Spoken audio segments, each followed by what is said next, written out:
Terima kasih Bapak, di hari pertama di tahun 2023 kami boleh beribadah, kami boleh masuk dalam hadirat Tuhan.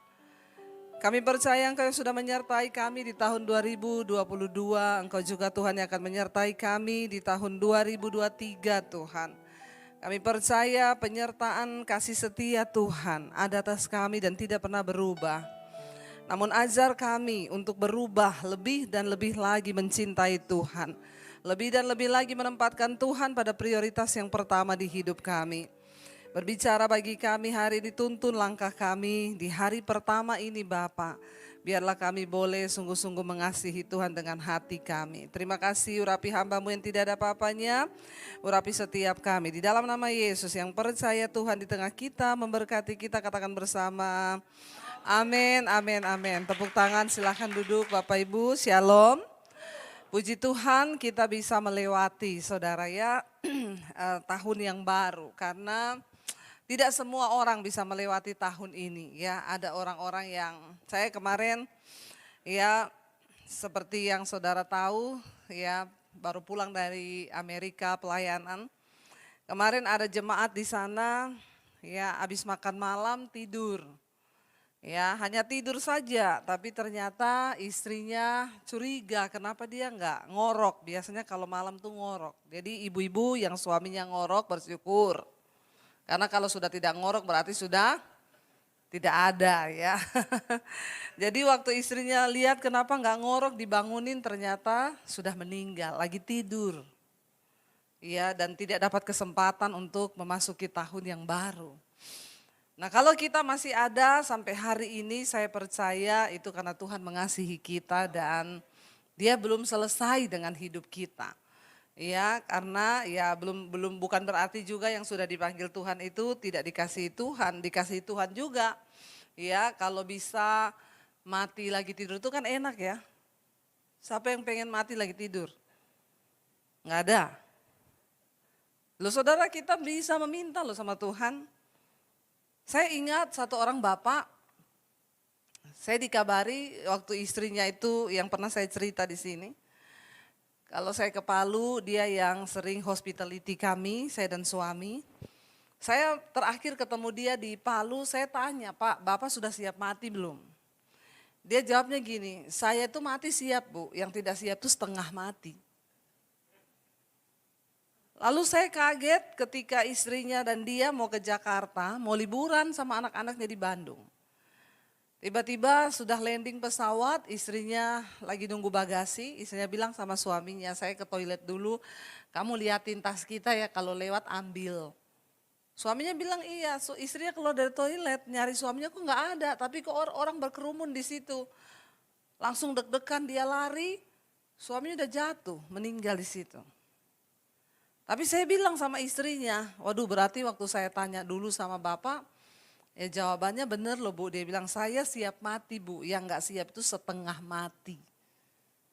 Kita boleh meminta, saya juga bilang Tuhan kalau bisa saya mati lagi doa atau lagi tidur. Ya biar enggak setengah, karena ada orang sakit tapi enggak mati. Ini kok baru tanggal 1 udah bicara mati-mati ya? Enggak apa-apa kan? Seorang yang kena cancer,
Terima kasih Bapa, di hari pertama di tahun 2023 kami boleh beribadah, kami boleh masuk dalam hadirat Tuhan.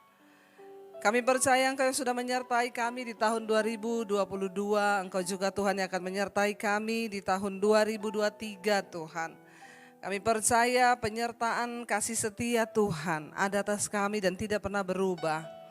Namun ajar kami untuk berubah lebih dan lebih lagi mencintai Tuhan. Lebih dan lebih lagi menempatkan Tuhan pada prioritas yang pertama di hidup kami. Berbicara bagi kami hari ini, tuntun langkah kami di hari pertama ini Bapa.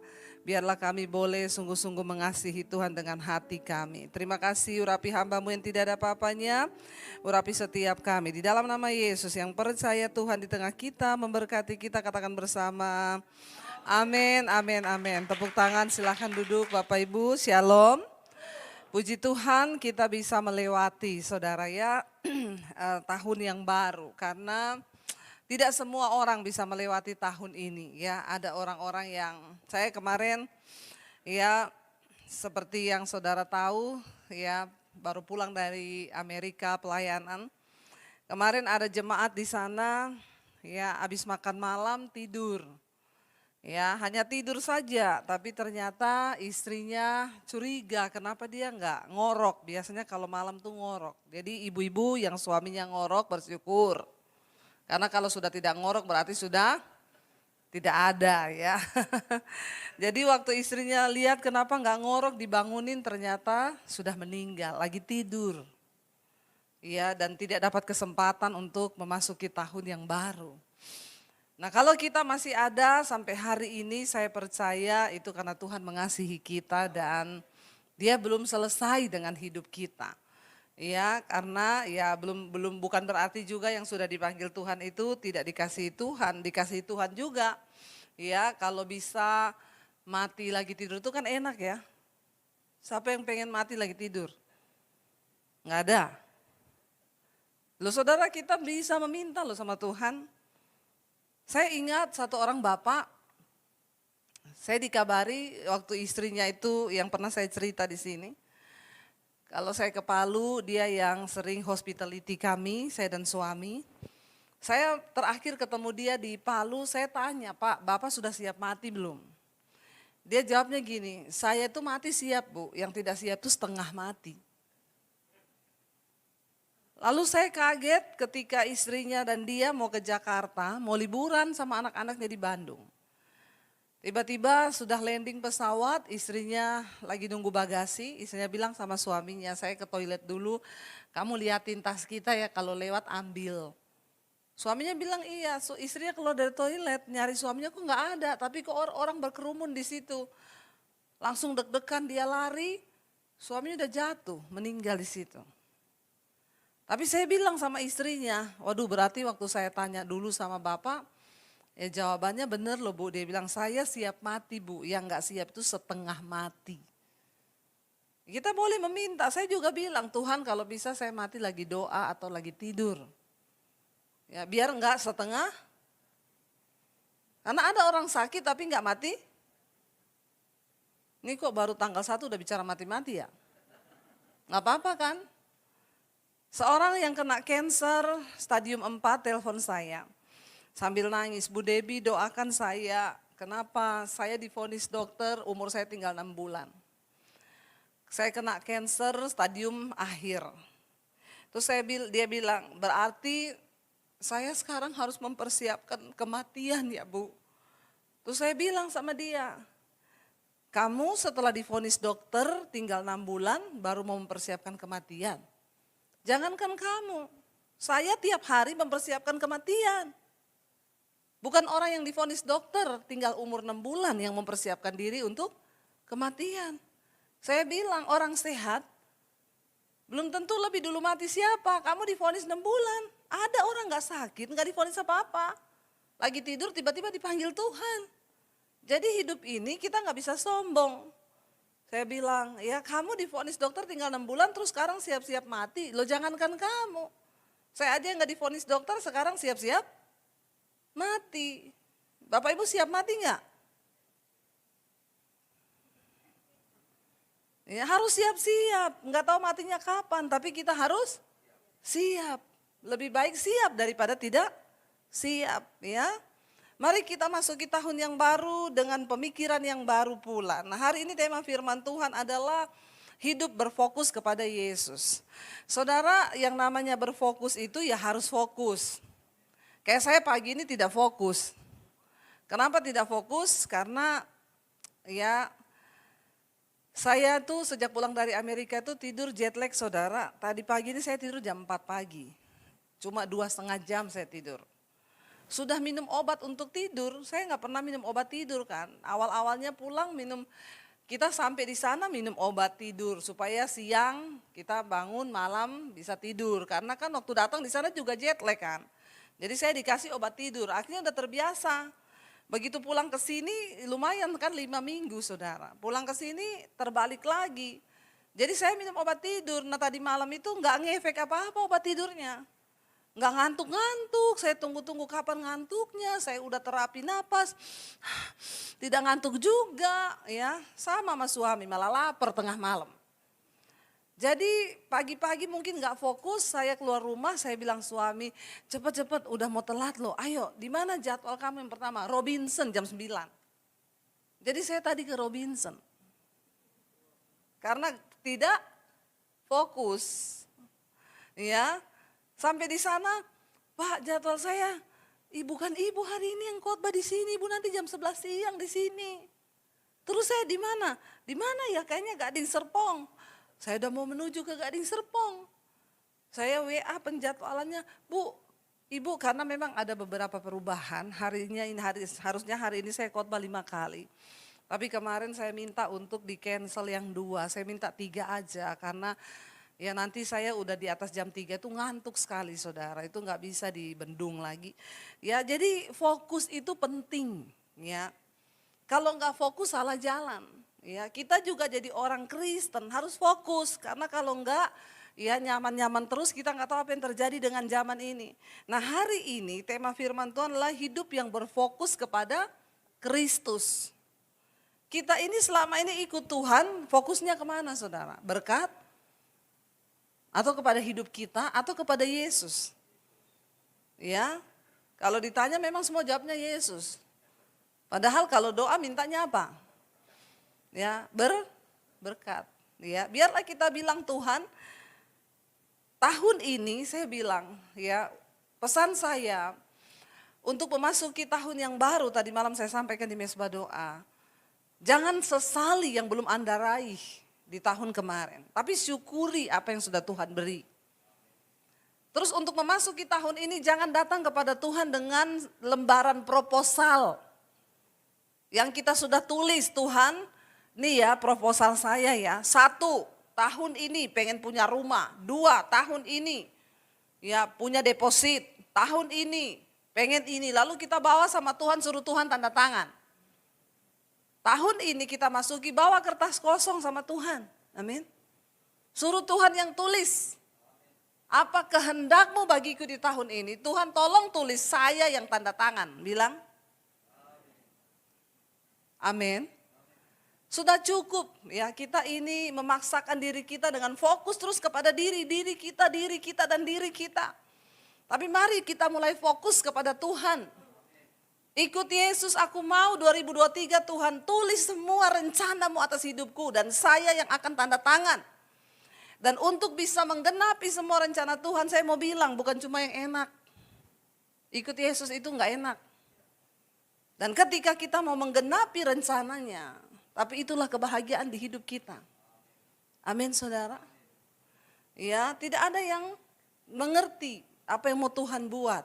Tapi mari tahun ini kita mau fokus dengan Yesus. Buka bersama Filipi pasal yang ketiga. Filipi pasal yang ketiga, kalau kita baca di sini, saudara, ini kisahnya Rasul Paulus. Dia tulis tentang kebenaran yang sejati. Jadi dia di sana berkata,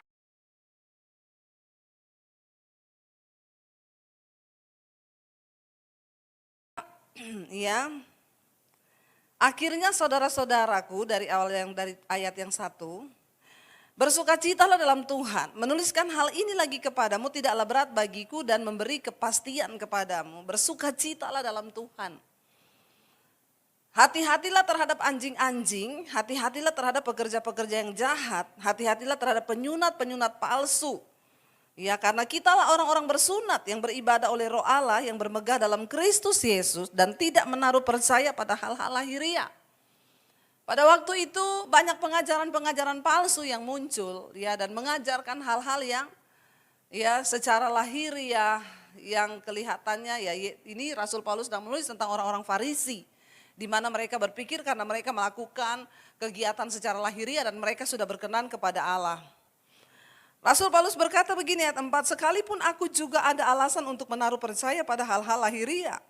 Jika ada orang lain menyangka dapat menaruh percaya pada hal-hal lahiriah itu, aku lebih lagi, kata Rasul Paulus. Kenapa?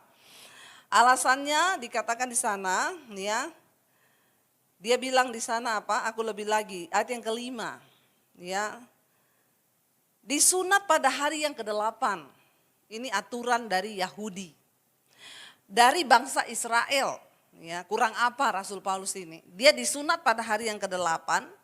Dari bangsa Israel, dari suku Benyamin, suku pilihan. Orang Ibrani asli dia bilang, tentang pendirian terhadap hukum Taurat, aku orang Farisi. Secara lahiriah dia bisa bermegah. Lalu ayat yang ke-6 dikatakan di sana, tentang kegiatan aku ini penganiaya jemaat. Karena di ajaran yang diajarkan kepada mereka di Farisi, ya, kalau mereka bunuh orang-orang yang percaya pada Yesus itu mereka dapat upah. Berbuat bakti kepada Allahnya. Itu yang terjadi hari-hari ini. Banyak orang berpikir dengan menganiaya orang Kristen mereka itu dapat pahala. Jadi ternyata sudah dari sananya Rasul Paulus berkata tentang kegiatan aku ini penganiaya jemaat, dia bangga. Ya, orang Farisi disunat hari yang ke-8. Dari Ibrani, dari suku Benyamin. Ya, dan dikatakan di sana tentang kebenaran dalam mentaati hukum Taurat, aku tidak bercacat. Ya, luar biasa saudara. Tidak bercacat dia dalam hal hukum Taurat. Hukum Taurat itu susah enggak? Susah. Lalu dikatakan di sana, tetapi ayat yang ke-7 dia bilang. Nah, sekarang ketika dia menerima Yesus, baca bersama. Tetapi apa yang dahulu merupakan keuntungan bagiku, sekarang ku anggap rugi karena Kristus. Jadi dulu dia berbangga, aku ini orang Farisi disunat hari yang ke-8 dari suku Ibrani asli, suku Benyamin. Ya, aku ini penganiaya jemaat soal hukum Taurat tidak bercacat. Ternyata apa yang dulunya menjadi kebanggaannya, sekarang ketika dia mengenal Yesus, semua itu kuanggap rugi karena Kristus. Saudara perhatikan baik-baik, engkau tidak akan mungkin bisa hidup berfokus pada Tuhan kalau engkau tidak menganggap yang lainnya itu rugi. Amin. Dulu bagi saya menikmati hidup, ya ke night club, ya melakukan dosa itu untung.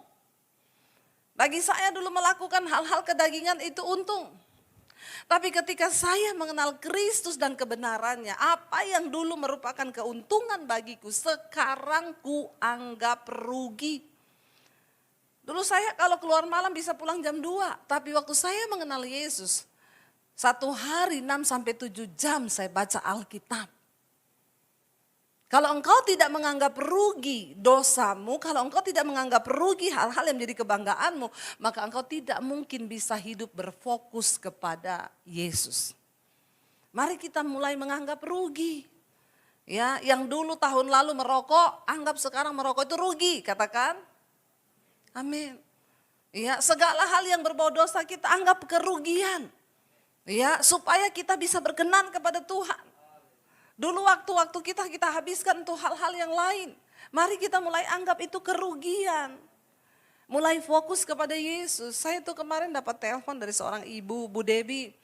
Saya tuh mau bersyukur Bu, saya menjadi Kristen puluhan tahun. Tapi saya baru mengerti bagaimana menjadi Kristen yang benar sejak saya dengerin khotbah-khotbah ibu. Ternyata banyak hal yang saya dan suami lakukan tuh yang tidak berkenan sama Tuhan. Tapi kita tuh nggak tahu, kita anggap itu baik selama ini. Nah jadi awalnya saya tuh dikirimin teman saya khotbah ibu, tapi saya nggak pernah buka. Sampai satu saat saya penasaran juga karena dia nggak pernah menyerah. Pokoknya dia kirimin terus mesbah doa, ada khotbah ibu yang bagus dia kirim, denger ini, denger ini. Satu kali saya klik khotbah ibu, waduh saya dijamah Tuhan Bu. Dari situ saya pulang, saya dengerin khotbah ibu itu sehari bisa 4-5 jam. Sampai pulang kantor tuh saya di kamar udah putar khotbah ibu. Suami saya tuh gini, apa sih tiap hari loh dengerin itu terus Debbie Basir, Debbie Basir. Tapi satu kali suaminya juga ikut denger di kamar. Dia bilang bener juga ini khotbah. Dia bilang ibu tahu sekarang saya dan suami. Ya tiap hari dengerin khotbah ibu, kami bertumbuh banyak. Apa yang dulu merupakan keuntungan bagi kami, sekarang kami anggap rugi Bu. Sekarang kami lebih banyak waktu fokus untuk bertumbuh kepada iman. Ada begitu banyak hal yang Tuhan ubahkan dari hidup kami.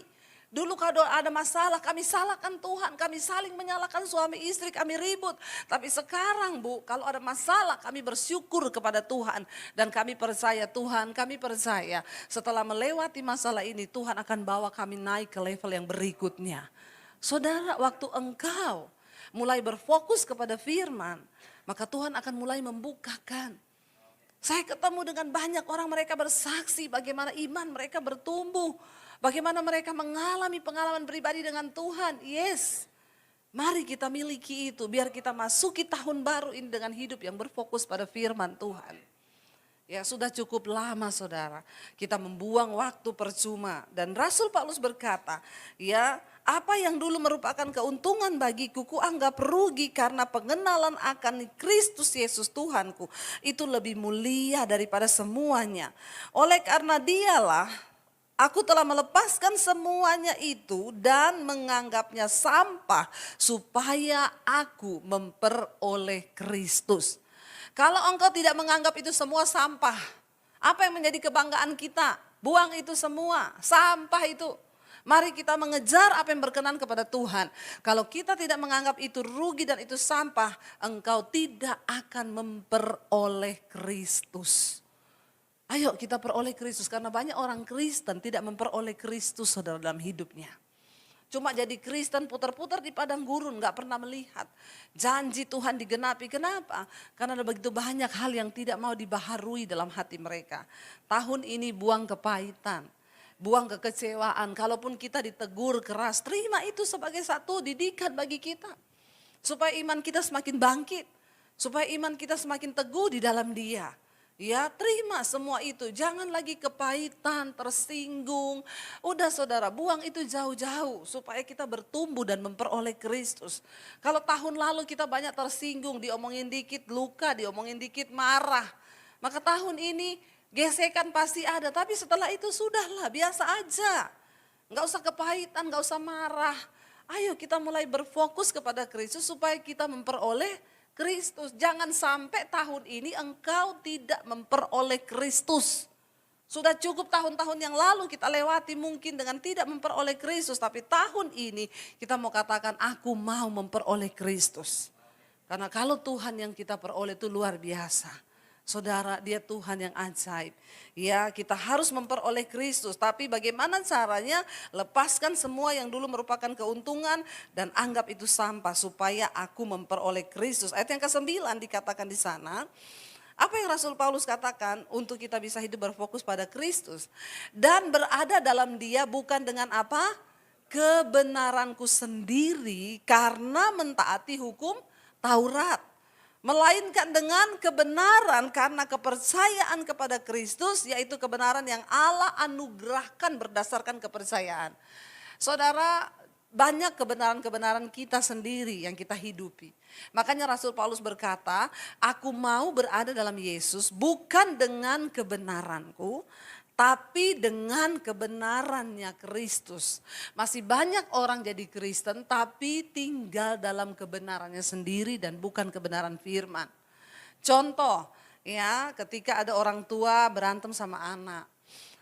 Dia bilang gini, saya nggak bisa Bu minta maaf kepada anak saya. Karena saya ini lebih tua. Di mana ada cerita orang tua minta maaf kepada anak? Itu kebenarannya siapa? Emang ada Alkitab berkata, hai bapak-bapak, hai orang tua, jangan pernah engkau minta maaf kepada anak-anakmu dan janganlah engkau minta maaf kepada yang lebih muda. Enggak ada kan Alkitab berkata begitu? Itu kan kebenaran yang kita bangun sendiri. Ya, mari kita berada dalam Yesus bukan dengan kebenaran saya, tapi dengan kebenaran Kristus. Oleh karena kepercayaanku kepada Yesus, yaitu kebenaran yang Allah anugerahkan. Kalau kita benar-benar ingin memperoleh Kristus dan semua janji-janjinya, tanggalkan kebenaran kita sendiri, saudara. Sebagai suami, jangan punya kebenaran sendiri engkau hidup. Ya, banyak suami-suami yang hidup dengan kebenaran sendiri. Contoh, ya masalah uang, ya istri tuh nggak usah ikut-ikut. Pokoknya kamu taunya saya gaji. Uang saya semuanya itu urusan saya. Masih ada di sini suami istri yang istrinya tidak tahu PIN ATM suaminya? Ada di sini suami istri yang istrinya nggak tahu jumlah saldo suaminya? Bertobat loh Bapak Ibu, engkau tidak mungkin diberkati Tuhan di 2023. Kalau dalam hal keuangan saja engkau tidak jujur suami istri. Suami dan istri dipanggil menjadi satu tubuh. Ada loh Bapak Ibu ya, ibu-ibu yang suaminya meninggal, bingung dia mau urus pemakaman gak punya uang. Saya tanya, kenapa ibu gak punya uang? Masa suami gak punya uang? Karena saya tahu suaminya kaya. Dia bilang, masalahnya saya gak tahu PIN ATM-nya Bu. Jadi ini mau ambil uang untuk penguburan, saya nggak tahu PIN ATM-nya, ada sih di dompetnya. Suaminya udah mati masa mau ditanyai, Pak, PIN ATM-mu berapa? Ngeri sekali nggak saudara? Akhirnya tuh harus diselesaikan di depan bank, tidak semudah itu. Harus panggil pengacara, ada polisi di depan. Harus disaksikan secara hukum untuk buka PIN ATM. Mari kita berada dalam Yesus dengan kebenaran Kristus. Suami istri kalau engkau ingin melihat rumah tanggamu diberkati tahun depan, engkau harus jujur pertama dalam hal keuangan. Jangan berdiri dengan kebenaranmu sendiri bapak-bapak, katakan amin. Ya, coba yang datang suami istri lirik-lirikan dan bilang, kita harus saling tahu ya. Jangan ada dusta di antara kita. Ya, jangan simpan sendiri uangmu. Bapak, engkau tidak akan diberkati Tuhan loh. Saya sama suami, ya suami saya bawa ATM-nya. Saya pegang laporan mobile bankingnya. Jadi bawa aja ATM. Kalau dia gesek kan saya bisa lihat nih keluar buat apa. Kita harus saling percaya dalam hal keuangan dimulai. Ayo kita berdiri atas kebenaran Tuhan. Ya karena Yesus berkata kalau orang tidak jujur dalam hal mamon, maka dia nggak jujur dalam segala hal. Kenapa? Karena di dunia ini yang orang cari nomor satu itu kalau dia nggak kenal Tuhan, dia cari mamon. Kalau dia kenal Tuhan, dia cari Tuhan. Yang aku kenal Tuhan aja masih banyak yang menomorsatukan mamon, apalagi yang nggak kenal Tuhan. Makanya Yesus mensejajarkan dirinya dengan mamon. Dia bilang engkau tidak bisa mengabdi pada dua Tuhan. Engkau nggak bisa menyembah pada Allah dan pada mamon, karena engkau akan mengasihi yang satu dan membenci yang lain. Satu-satunya hal yang Yesus sejajarkan dirinya adalah mamon. Ayo jangan kita berdiri dengan kebenaran kita sendiri. Dalam hal uang, saya nggak tahu kenapa saya sampaikan hal uang dulu ini di sini. Ya, mungkin banyak yang masih belum saling tahu ini suami istri. Ya, ayo Bapak Ibu pulang dari sini kasih tahu PIN ATM-nya berapa. Kasih lihat jumlah saldomu berapa. Nggak usah ada dusta di antara kita. Ya, jangan dengan kebenaran sendiri karena suami berpikir kan yang kerja itu saya. Kebenarannya adalah kamu digaji ya udah kamu pokoknya setiap bulan saya gaji. Ayo doakan keuanganmu bersama-sama. Saldo kita segini, ayo kita berdoa biar Tuhan juga menuntun kita dengan kebenarannya. Uang ini kita pakai buat apa, uang ini kita seperti apa mengelolanya, kita berdua bersama-sama. Karena Tuhan berkata, firman-Nya berkata, berbahagialah orang yang bersepakat, ya bersehati sepakat. Dia jika ada dua orang di dunia ini bersehati sepakat Tuhan bilang, maka aku akan mencurahkan berkat-Ku dalam kehidupan mereka. Saya berdoa kita memiliki kebenaran Kristus ya. Ayat yang ke-9, ya berada dalam Dia bukan dengan kebenaranku sendiri karena mentaati hukum Taurat, melainkan dengan kebenaran karena kepercayaan kepada Kristus, yaitu karena kebenaran yang Allah anugerahkan berdasarkan kepercayaan. Ayat 10 baca bersama, yang ku kehendaki ialah mengenal Dia dan kuasa kebangkitannya dan persekutuan dalam penderitaannya, di mana aku menjadi serupa dengan Dia dalam kematiannya. Mari kita percaya di dalam Yesus ada kebangkitan ya dan persekutuan di dalam penderitaannya karena kita dipanggil ya. Haleluya. Karena kita ini dipanggil bukan hanya untuk percaya pada Yesus tapi juga untuk menderita. Ingat itu saudara, kita nggak dipanggil hanya untuk menerima mujizat, tapi kita dipanggil untuk menderita. Dalam penderitaannya di mana aku menjadi serupa dengan Dia. Semakin kita diizinkan ada penderitaan, semakin kita menjadi seperti Yesus. Makanya jangan benci dengan penderitaan. Tuhan itu Tuhan yang mencintai proses, tapi sayang manusia tidak mau diproses. Ya, semakin kita menderita, semakin kita menjadi serupa dengan Yesus. Karena itu saya berdoa Tuhan, biar anak-anakmu juga diizinkan menderita. Enak aja tahun baru langsung didoakan biar enggak menderita. Enggak apa-apa, aku menderita itu baik bagiku kata pemazmur. Supaya aku belajar ketetapan-ketetapan Tuhan. Saya bukan pendeta yang mau kasih janji-janji palsu sama saudara.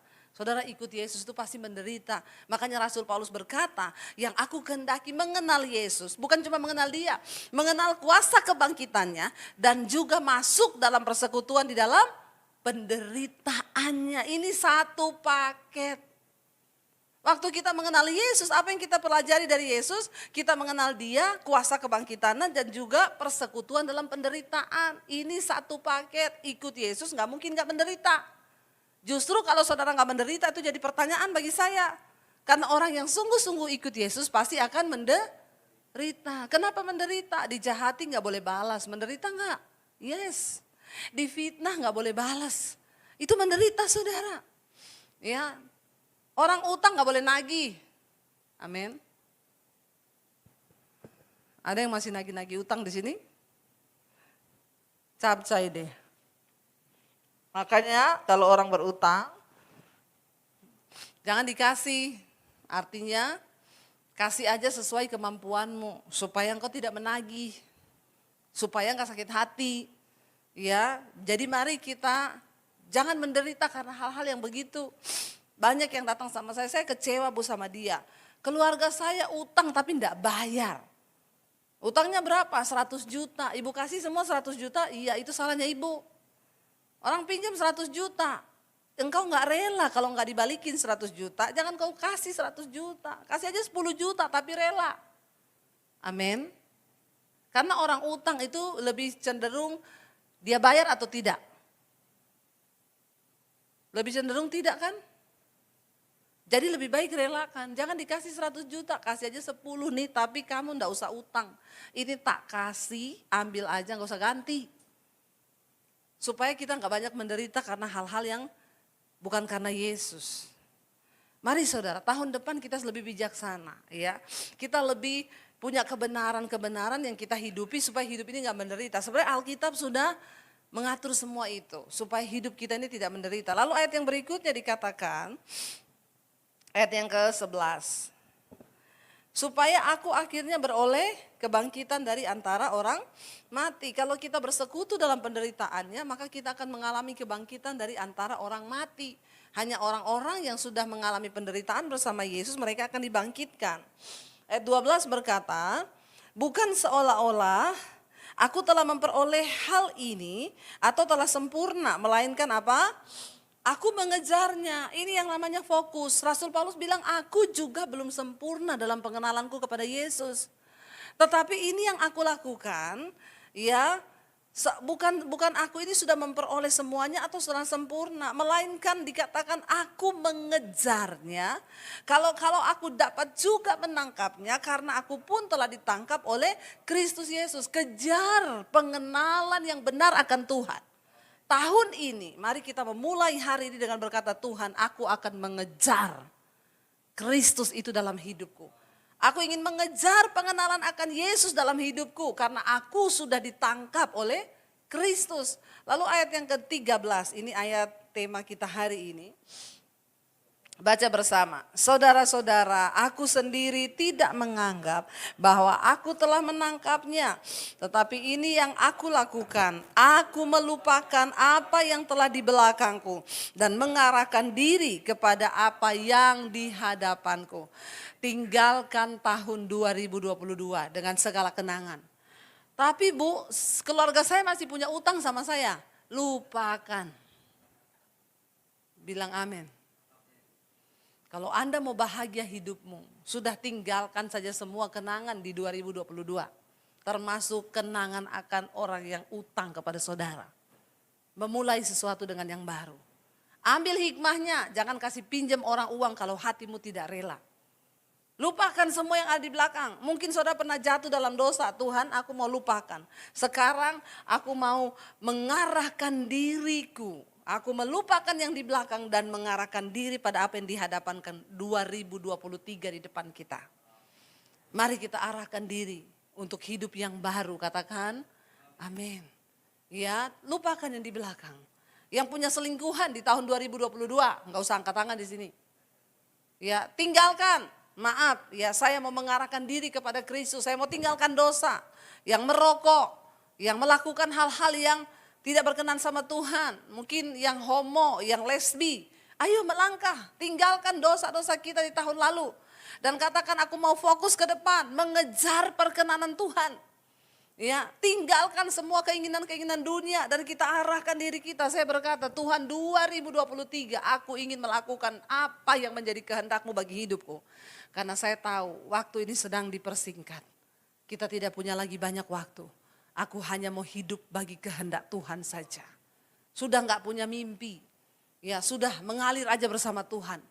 Aku mau hidupku lebih berdampak lagi bagi banyak orang Tuhan. Pakai hidupku Tuhan untuk menjadi berkat.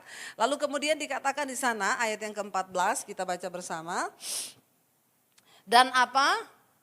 Berlari-lari kepada tujuan untuk memperoleh hadiah. Yaitu panggilan surgawi dari Allah dalam Kristus Yesus. Orang itu kalau fokus dia berlari-lari. Saudara kemarin saya lihat satu tayangan lucu. Ya, ketika ada lomba lari cepat, ya 100 meter. Yang disoroti itu bukan pelarinya, tapi kameramennya. Saudara tahu itu kameramen berlari dia bawa kamera gede, dia mendahului para pelarinya. Karena dia fokus, dia harus dapat berita. Jadi saudara itu di shoot ya saudara dari jauh, itu kan lari 100 meter, lari cepat. Itu kameramennya lari di depan pelarinya tuh sambil bawa kamera, larinya kenceng banget. Kenapa? Karena dia fokus pada pekerjaannya.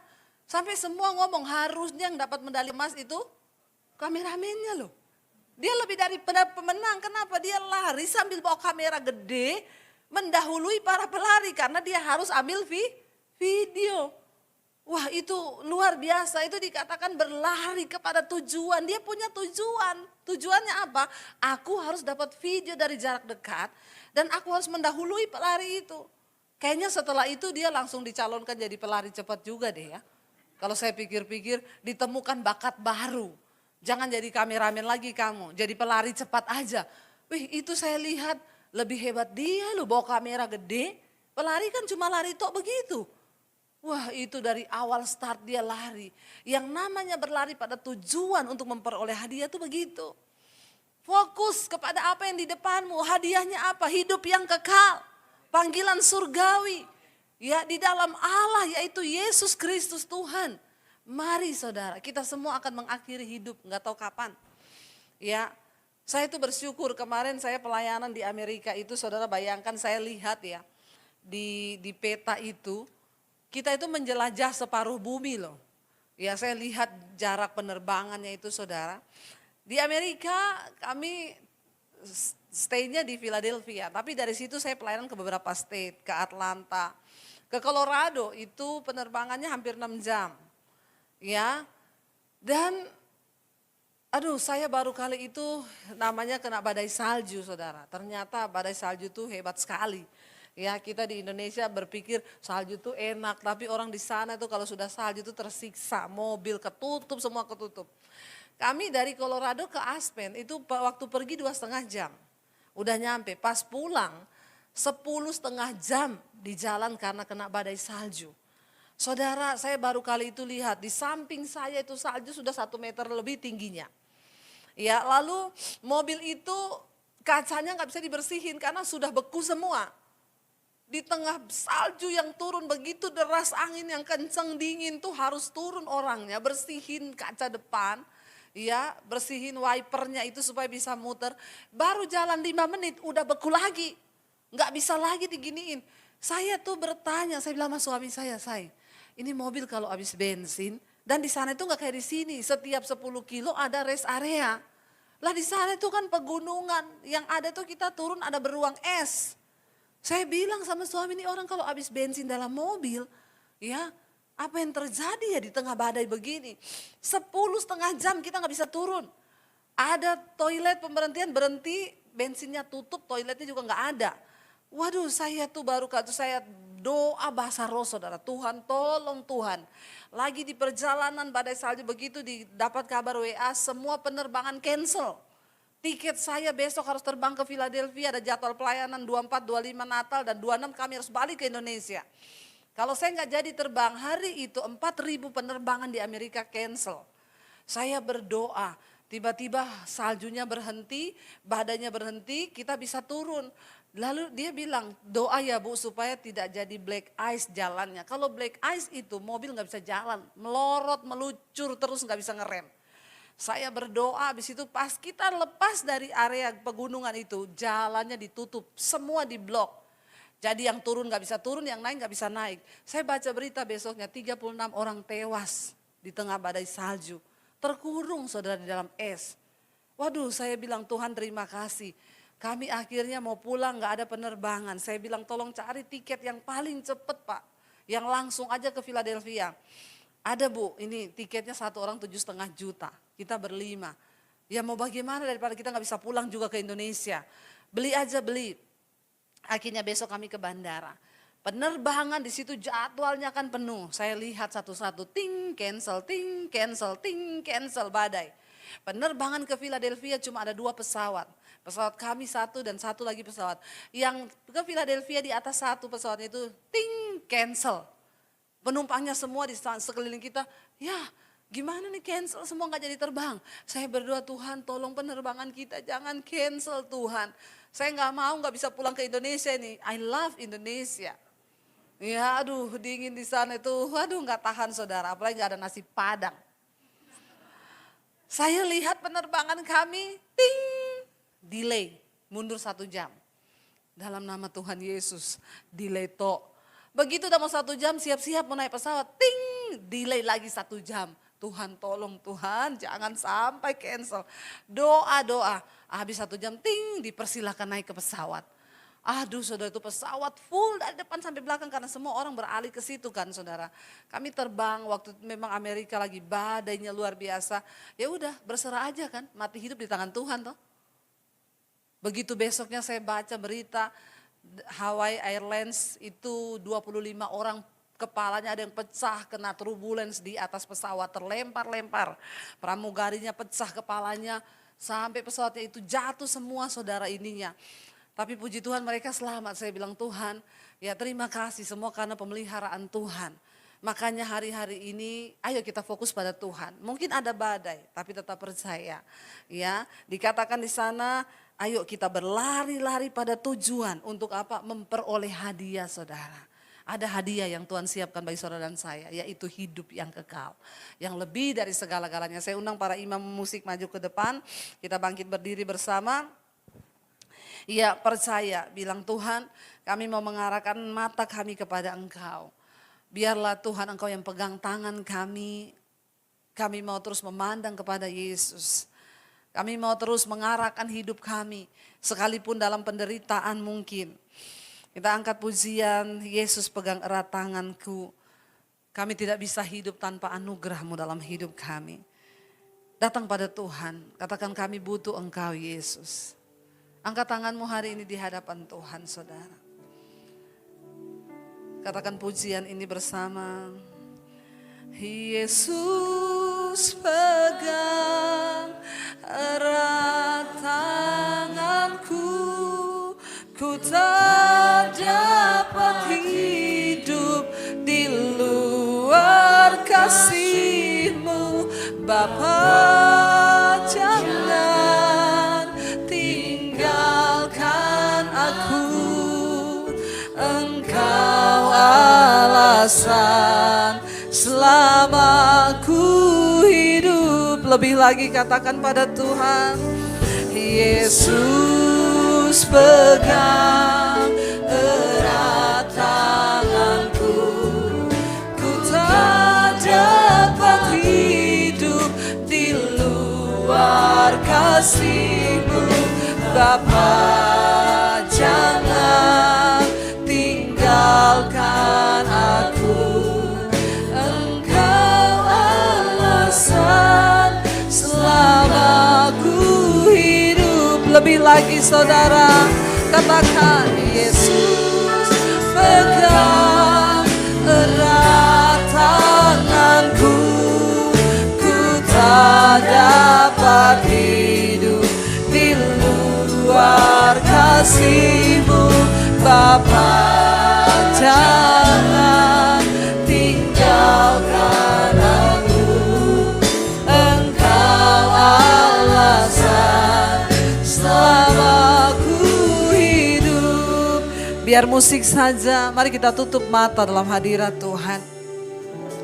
Ada banyak hal yang kita tidak tahu di tahun ini apa yang akan terjadi. Tapi Tuhan berkata, ketika engkau mau terus fokus mengejar Yesus, saudara, di dalam Dia ada sebuah pengharapan yang pasti. Bahkan ada hidup yang sampai pada kekekalan. Bilang hari ini kami mau lupakan semua yang ada yang di belakang tahun 2022. Kami mau mengarahkan diri kami kepada tahun 2003 yang ada di depan kami Tuhan. Kami mau mengejar Kristus.